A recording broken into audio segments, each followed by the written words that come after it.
mga kalaban niyo, kumusta ang chances ng senatorial bets na administration?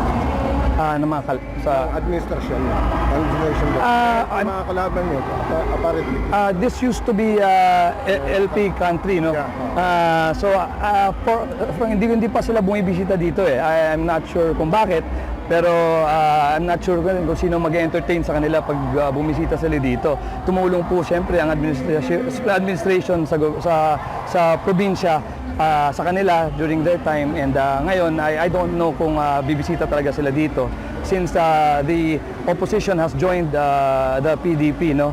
But will they be welcome? Well, sa amin hindi po eh. Sa amin I don't know sino pong mag-welcome sa kanila, who would entertain them. I actually hope that they come, no, para at least makakampanya also sa ating mga kababayan dito sa